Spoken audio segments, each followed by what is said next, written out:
बिहार में 7 जनवरी से जाति सह आर्थिक गणना शुरू होगी। पहले चरण में मकान की गिनती होगी। इसके लिए गणना कर्मियों को 15 दिन का समय दिया गया है। 21 जनवरी तक मकानों की गिनती कर मकानों पर नंबरिंग करने का काम पूरा होगा। इसकी अधिसूचना 30 नवंबर को सामान्य प्रशासन विभाग ने जारी किया है। सरकार के विशेष सचिव मोहम्मद साहिल द्वारा जारी पत्र के मुताबिक राज्य में गणना की कार्य गणना कर्मियों की प्रतिनियुक्ति की गई है। बिहार में जातीय जनगणना का काउंटडाउन शुरू हो गया है। इस दौरान घरों की गिनती होगी। हर घर का एक नंबर होगा।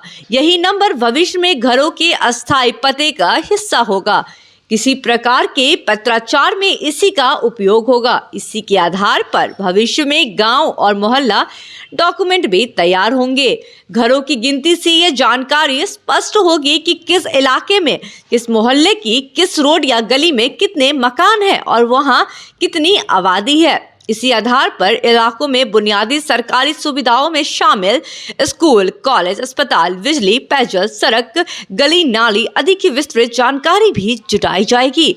इसी आधार पर भविष्य में आबादी के अनुसार सरकारी सुविधाओं का प्लान भी बनेगा। जाति सह आर्थिक गणना का काम 2 चरणों में पूरा होगा। दूसरे चरण में मार्च में जाति के साथ आर्थिक गणना होगी। पटना जिले में 2011 के जनगणना के अनुसार 58,38,465 आबादी थे। 11 साल बाद वर्तमान समय में पटना जिले में 74,32,1950 आबादी होने के अनुमान लगाया गया है। इन लोगों की गिनती 12,696 प्रगणन करेंगे।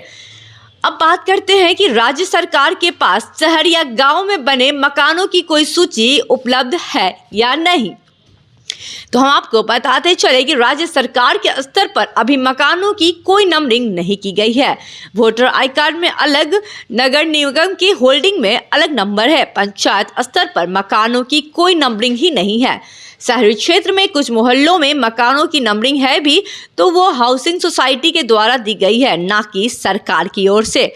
अब सरकारी स्तर पर दिया गया नंबर ही सभी मकानों की अस्थायी नंबर होगी, जो अस्थायी पेन मार्कर या लाल रंग से लिखी जाएगी और इसे 2 मीटर की दूरी से पढ़ा जा सकेगा। अब बात करते हैं नंबरिंग में कोई मकान छूट गया है या खाली प्लॉट होने पर क्या होगा नियम। चलिए आपको बताते हैं।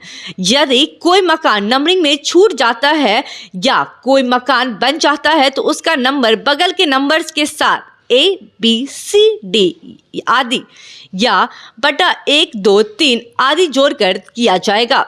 इसे ऐसे समझे, यदि किसी मकान का नंबर 20 है और उसके बाद खाली जगह है तो अगले मकान का नंबर 21 है। मकान नंबर 20 व 21 के बीच खाली जगह पर भविष्य में 3 नए मकान बनते हैं तो इसका नंबर 20A, 20B और 20C या 20/1, 20/2 या 20/3 होगा।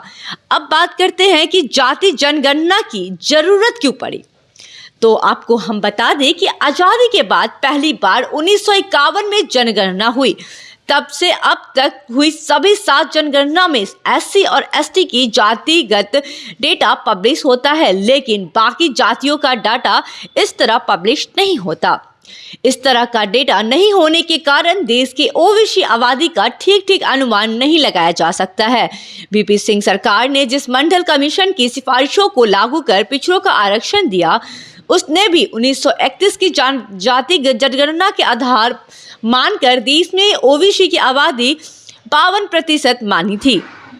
चुनाव के दौरान अलग अलग पार्टियां अपने अपने चुनावी सर्वों और अनुमान के आधार पर इस आंकड़े को भी कभी थोड़ा तो कभी कम तो कभी थोड़ी ज्यादा करके आंकते रहती है। एक्सपर्ट्स कहते हैं कि देश में SC और ST वर्ग को जो आरक्षण मिलता है इसके आधार उनकी आबादी है, लेकिन ओबीसी आरक्षण का कोई मौजूदा आधार नहीं है। अगर जातीय जनगणना होती है तो इसका एक ठोस आधार होगा।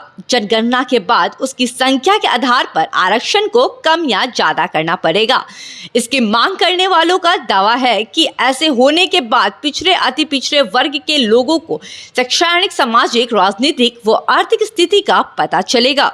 उनकी बेहतरी के लिए मुनासिब नीति निर्धारण हो सही संख्या और हालात की जानकारी के बाद ही उनके लिए वास्तविक कार्यक्रम बनाने में मदद मिलेगी। फिलहाल इस वीडियो में इतना ही। तमाम अपडेट्स के लिए देखते रहें ग्लोबल बिहार। मैं हूं आपके साथ पूजा शर्मा। धन्यवाद।